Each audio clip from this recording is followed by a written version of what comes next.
Hello मेरे partners, कैसे हो? आज मैं आपके सामने 12th की अकाउंटेंसी लेकर आपके सामने आया हूँ, जिसमें पहला चैप्टर है पार्टनरशिप। आज हम इसको क्लियर करेंगे, ठीक है। उसके बाद नेक्स्ट वीडियो में हम इसके कुछ न्यूमेरिकल्स भी करेंगे, ठीक है। आज हम बेसिक इसके फॉर्मेट और इसकी थ्योरी के बारे में देख लेते हैं। तो सबसे पहले स्टार्ट करते हैं पार्टनरशिप के बारे में, ठीक है।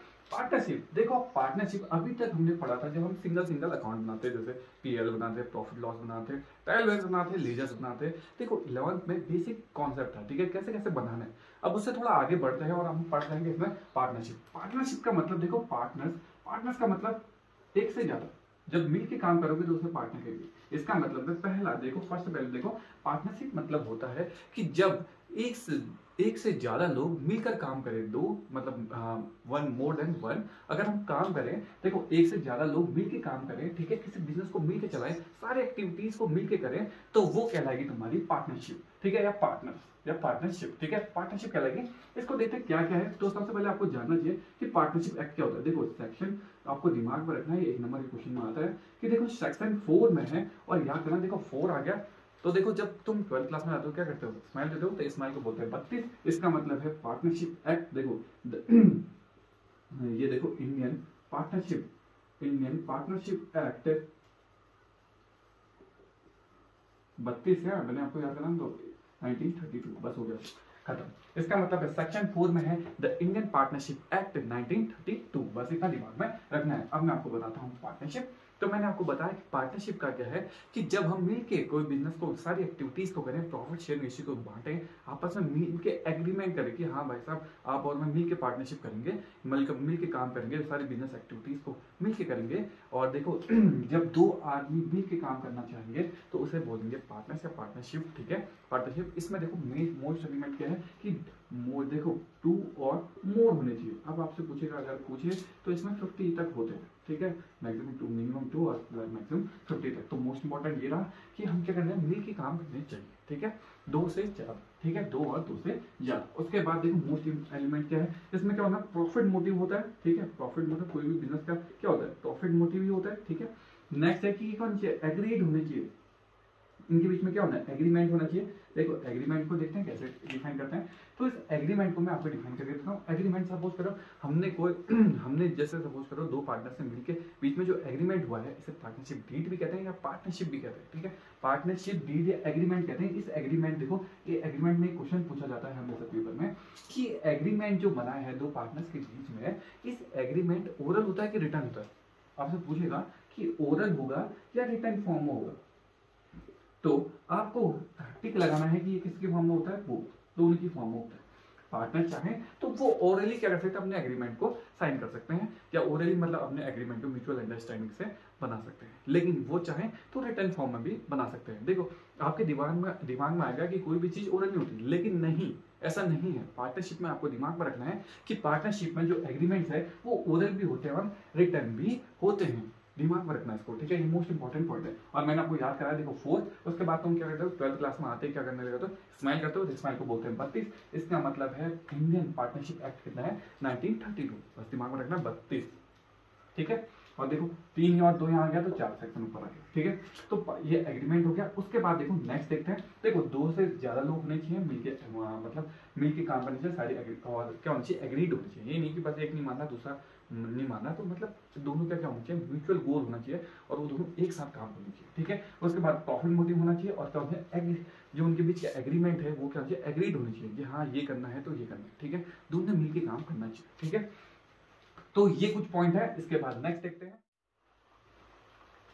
अब नेक्स्ट देखते हैं। नेक्स्ट है देखो जो उनका शेयरिंग प्रॉफिट होगा, ये क्या करेंगे, शेयर करेंगे, क्या, प्रॉफिट, ठीक है, वो क्या करेंगे कि अपने प्रॉफिट को भी शेयर करेंगे, ठीक है। मोस्ट इंपॉर्टेंट क्वेश्चन इसमें भी बनता है, तो इस क्वेश्चन को भी मैं आपको हैंडल करना सिखा रहा हूं। देखो अगर सपोज करो कि आपने, देखो पहले तो दोस्तों ने मतलब सपोज करो पार्टनर से क्या करा, आप दोस्त बोला, ठीक है, पार्टनर से देखो पार्टनर्स ने क्या करा, म्यूचुअल अंडरस्टैंडिंग करी कि हम इतना बांटेंगे इतना बांटेंगे, जिसमें जो ज्यादा काम कर रहा है उसको ज्यादा प्रॉफिट देंगे, ठीक है। सपोज करो उसने ज्यादा पैसा लगाया या कंट्रीब्यूट ज्यादा कैपिटल करी है तो उसको हम ज्यादा देंगे, ठीक है। अगर वो दोनों एग्रीड से चलते हैं तो ठीक है, अचानक में हम क्या करें या पार्टनरशिप क्या करें, पार्टनरशिप एब्सेंस हो, मतलब उनने कोई भी कहीं पर भी ये लिखा नहीं है या क्वेश्चन में कहीं दिया नहीं है कि पार्टनर में कौन सी रेशियो में मतलब प्रॉफिट शेयर बंटने वाला है, तो अगर एब्सेंट हो गया, कोई कुछ इंफॉर्मेशन नहीं दी है, तो आपको मानना पड़ेगा कि ये क्या है, इक्वली क्या करते हैं, ये क्या करते हैं, प्रॉफिट शेयर करते हैं। ये मोस्ट इंपॉर्टेंट पॉइंट है इस चैप्टर का, ठीक है। दिमाग में रखना, एक एग्रीमेंट वाला पूछेगा, एग्रीमेंट क्या है उनके बीच में, ओवरऑल और रिटर्न दोनों हो सकते हैं, ठीक है। और नेक्स्ट पूछेगा अचानक में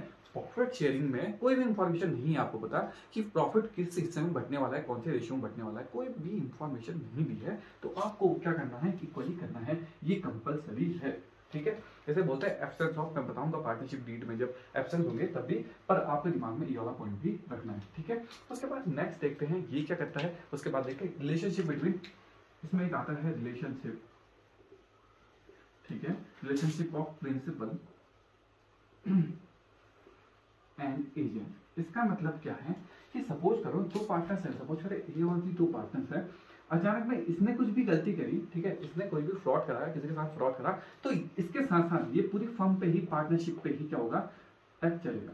ये नहीं कि बस इसने फ्रॉड करा है, ऐसा नहीं। अगर उसने कंपनी के बिहार से, फर्म के बिहार पे कुछ भी करा, नाम खराब करा, तो वो सब किस पे जाएगा, पूरी फर्म, पार्टनरशिप फर्म पे ही जाएगा। इसका मतलब है कि तुम ये नहीं बोलोगे कि मैं नहीं था, मतलब सपोज करो सब हम दो पार्टनर है, इसने गलती करी है, ऐसा नहीं बोलोगे, वो हम म्यूचुअल है, हम पार्टनरशिप में है, तो इसका मतलब वो पूरी पार्टनरशिप पे ही सवाल उठेगा, ठीक है। ये नहीं कि बस इसने गलती कर दी, इसने फ्रॉड कर दिया, ये नहीं बोला। इसका मतलब है कि तुम्हारी पूरी पार्टनरशिप पे ही क्या होगा, चार्जेस या लॉ लगेंगे, ठीक है। इसका मतलब ये देखो, relationship between principal and agent के तहत काम करता है पार्टनरशिप, ठीक है। और लास्ट पॉइंट है कि बिजनेस कैरी एज और, ठीक है, वो एक्ट करेंगे ऐसा कि बिजनेस की जो भी सारी एक्टिविटीज हैं वो दोनों की ही है, ऐसा नहीं कि बस इसकी नहीं। सपोज करो ये पहले ए था, अब बी आ गया बाद में, ऐसा नहीं क्या होगा कि सिर्फ ए का है, नहीं। पार्टनरशिप में दोनों ही पार्टनर क्या कर सकते हैं, दोनों ही पार्टनर पावरफुल हैं, दोनों ही पार्टनर का नाम सब कुछ दोनों पार्टनर का ही है, ठीक है। तो कैरी फॉरवर्ड एज अमाउंट, ठीक है। तो पार्टनरशिप में मेन पॉइंट क्या थे, पार्टनरशिप के एलिमेंट्स कह सकते हो कि वो क्या उनसे दो से या दो और दो से ज्यादा लोग होते हैं, ठीक है। और पार्टनरशिप एक्ट पूछेगा सेक्शन 4, उसके बाद मैंने आपको बताया कि आप 12th में गए तो स्माइल करोगे तो 32, इसका मतलब पार्टनरशिप एक्ट 1932, ठीक है। अभी तक सिंगल थे, हम मिंगल वाले पार्ट इसमें, ठीक है। उसके बाद क्या है कि देखो प्रॉफिट मोटिव होता है, एग्रीमेंट है, एग्रीमेंट रिटर्न भी हो सकता है और ओरल भी हो सकता है। उसके बाद प्रॉफिट शेयरिंग, तो प्रॉफिट शेयरिंग जो पार्टनरशिप डीड में दी होगी तो ठीक है, अगर नहीं दी है तो आपको कंपलसरी क्या मानना पड़ेगा, इक्वली कर रहे हैं डिस्ट्रीब्यूट, ठीक है। अगर कहीं पर वो आपको कोई क्वेश्चन में, सपोज करो कोई क्वेश्चन आया कि क्वेश्चन में कहीं पर भी प्रॉफिट शेयरिंग रेशियो के बारे में कोई डिटेल नहीं दिया है, तो आपको उस क्वेश्चन में मान के चलना है कि वो प्रॉफिट क्या होंगे, इक्वली डिस्ट्रीब्यूट होंगे, और प्रिंसिपल एंड एजेंट की तरह वो काम करता है, ठीक है। ये नहीं कि इसने गलती करी, ऐसा नहीं बोल सकते, ठीक है। दोनों ही क्या होंगे उसमें शामिल होंगे। कोई भी अगर पॉलिसीज बनी तो उसका मतलब है कि वो दोनों पार्टनर्स के एग्रीड होकर ही बनी है, ठीक है। तो ये थी कुछ पार्टनरशिप के कुछ पॉइंट्स और कुछ पार्टनरशिप की डिटेल इन्फॉर्मेशन। अब मैं कुछ आपको कुछ पॉइंट दिखाता हूँ जो आपको दिमाग में रखने हैं, ठीक है। उसके बाद में आपको इसमें ही प्रॉफिट एंड लॉस अकाउंट और पीएल एप्रोप्रिएशन अकाउंट में डिफरेंस और कैसे उसको हैंडल करना है, मैं उसकी छोटी सी ट्रिक दूंगा, उसके माध्यम से आप क्या करेंगे, एकदम उस ट्रिक से आप क्या करेंगे, लर्न कर सकते हैं, ठीक है। तो नेक्स्ट देखते हैं, इसके बाद मैं आपको बताता हूँ जब एब्सेंस होती है पार्टनरशिप डीड, और पार्टनरशिप डीड होती क्या है, मैं इसके बारे में थोड़ी सी इंफॉर्मेशन आपको देता हूँ। अब नेक्स्ट देखते हैं किसके बारे में, पार्टनरशिप डीड के बारे में, ठीक है। पार्टनरशिप डीड क्या होती है ये मैं आपको बताता हूँ, ठीक है। जब पार्टनर्स क्या करते हैं, कोई एग्रीमेंट बनाते हैं, ठीक है, एग्रीमेंट बनाते हैं, और वो क्या करते हैं, म्यूचुअल एग्रीमेंट बनाते हैं कि हम क्या क्या डिसाइड करेंगे, वो चीजें किसमें आती है, पार्टनरशिप डीड के अंदर। इस पार्टनरशिप डीड को एक पॉइंट पे, एक नंबर पे इसमें ये भी आता है, इसको क्या भी बोलते हैं, इसको बोलते हैं, मैं उसको दूसरी उससे लिख देता हूँ, इसे बोलते हैं आर्टिकल्स ऑफ पार्टनरशिप, ठीक है। इसे आर्टिकल्स ऑफ पार्टनरशिप भी बोलते हैं, ठीक है। तो इसे आर्टिकल ऑफ पार्टनरशिप भी बोलते हैं। देखते हैं इसमें सारे क्या किया की पॉइंट्स है। तो देखो सबसे पहले इसमें क्या होगा, नेम ऑफ फर्म या पार्टनरशिप फर्म, ठीक है। नेम ऑफ कौन से, पार्टनरशिप फर्म, ठीक है।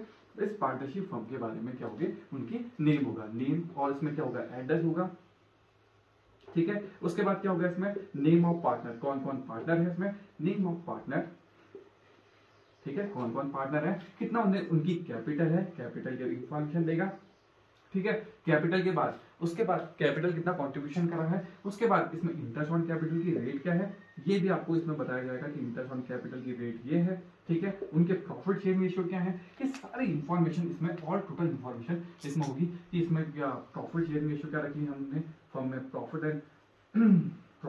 एंड लॉस शेयरिंग क्या रखी है उसने, क्या रेशियो है उनकी, ठीक है, ये रेशियो के बारे में, उनकी सैलरीज के बारे में, ठीक है, उनके कमीशन के बारे में, ठीक है, ये ऑल टोटल डिटेल्स किसके अंदर होंगी, कि इसमें से कोई भी चार याद कर लो बहुत है, ठीक है। तो इसका मतलब पार्टनरशिप जो डीड है उसके अंदर देखो क्या क्या एग्रीमेंट दिए होंगे, उससे फॉर्म के नाम बताया गया होगा, पार्टनरशिप फॉर्म का नाम क्या है, उसमें एड्रेस क्या है, नेम कौन कौन से पार्टनर्स हैं, कितनी कितनी कैपिटल का कंट्रीब्यूशन करा है, ठीक है, उसके बाद इंटरेस्ट ऑन कैपिटल की रेट क्या दे रखी है, एट द रेट ऐसे होता है ना 10% या कुछ ऐसे है, तो ये कितना रेट उसने डिफाइन करा है, इसके अंदर म्यूचुअल अंडरस्टैंडिंग से बना होगा। उसके बाद प्रॉफिट शेयरिंग रेशियो उनकी क्या है, ठीक है, उनकी सैलरीज क्या है, उनके कमीशंस क्या है, ये सारी चीजें किसके अंदर है, पार्टनरशिप डीड के अंदर ऑल टोटल डिटेल्स दी गई होंगी, ठीक है। इसे एक नंबर के क्वेश्चन में पूछता है, इसे क्या बोलते हैं, आर्टिकल ऑफ पार्टनरशिप डीड बोलते हैं, ठीक है। अगर सपोज करो ये पार्टनरशिप डीड और तुमसे पूछेगा कि ओरल होती है रिटर्न होती है, आप बोल सकते हो बोथ हो सकते हो, ठीक है। उसके बाद नेक्स्ट पॉइंट, अगर ये पार्टनरशिप डीड एब्सेंस हो इस फॉर्म में आपको क्या चीजें दिमाग में रखनी पड़ती है, तो आपको मोस्ट इंपॉर्टेंट क्वेश्चन पूछेगा कि सपोज करो पार्टनरशिप ये एब्सेंस है, ठीक है, एब्सेंस में आपको क्या क्या चीज दिमाग में रखनी है, तो आपको दिमाग में रखनी है क्या, इंटरेस्ट, सपोज करो इंटरेस्ट और कैपिटल, मैं शॉर्ट लिख रहा हूँ, इंटरेस्ट और कैपिटल के बारे में कोई इन्फॉर्मेशन नहीं है, आप नहीं दोगे, मोस्ट इंपॉर्टेंट, ठीक है। सैलरी के बारे में कोई डिटेल नहीं दे रखी है कि सैलरी किसको मिलनी चाहिए, क्या मिलनी चाहिए, नहीं दोगे। कमीशन कुछ भी चीजें अगर आपके इंफॉर्मेशन में है तो वो नहीं दोगे, बस देने वाली क्या चीजें, दो पॉइंट आपको दिमाग में रखने हैं, वो दो पॉइंट मैं आपको यहाँ पे लिख रहा हूँ कि प्रॉफिट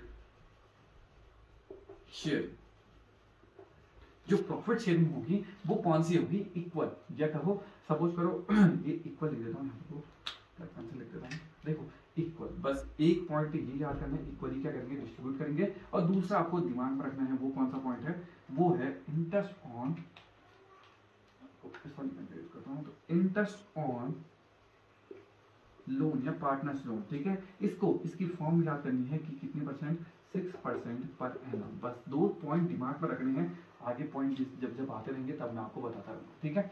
तो दो पॉइंट दिमाग में रखना है कि प्रॉफिट शेयरिंग क्या होगी, इक्वली होगी, और जो इंटरेस्ट ऑन लोन होगा पार्टनर्स लोन वो कितना होगा, एट द रेट 6% होगा, ठीक है, दिमाग में रखना है 6% पर एनम होगा, ठीक है। तो मोस्ट इंपॉर्टेंट इज ये, ठीक है, कि ये दोनों क्या होंगे, सबसे ज्यादा काम आएंगे आपके, ठीक है। तो एट द रेट 6%, ये जब पार्टनरशिप डीड की कोई इंफॉर्मेशन नहीं है पर ये दोनों कंपलसरी वहां पे फॉलो हो जाएंगे, वो कौन सा, अगर interest on drawing, interest on capital कुछ भी और चीजें होंगी तो आपको देने की जरूरत नहीं है, लेकिन प्रॉफिट शेयरिंग रेशियो अगर नहीं दिए गए हैं तो आपको मानने पड़ेंगे कि वो क्या होंगे, इक्वली डिस्ट्रीब्यूट होंगे। और इंटरेस्ट ऑन पार्टनर्स लोन ये आपको दिमाग में रखना है कि at the rate 6% per annum होगा, बस ये दिमाग में रखना है, ठीक है। ये पार्टनरशिप, अगर आपसे एक सवाल पूछूं कि पार्टनरशिप डीड एब्सेंस है और कोई एडमिशन ऑफ नया पार्टनर, कोई नए पार्टनर को आप एडमिट करना चाह रहे हो, तो सपोज करो ए और बी दो पार्टनर है, सपोज करो यहाँ पे ए और बी पहले से दो पार्टनर है और सी को लेके आना चाहते हैं, वो किसमें, अपनी कंपनी में, ये कंपनी है उनकी, इस कंपनी में सपोज करो ये फर्म है उनकी, ये पार्टनरशिप कर यहाँ पे पार्टनरशिप मानता, पार्टनरशिप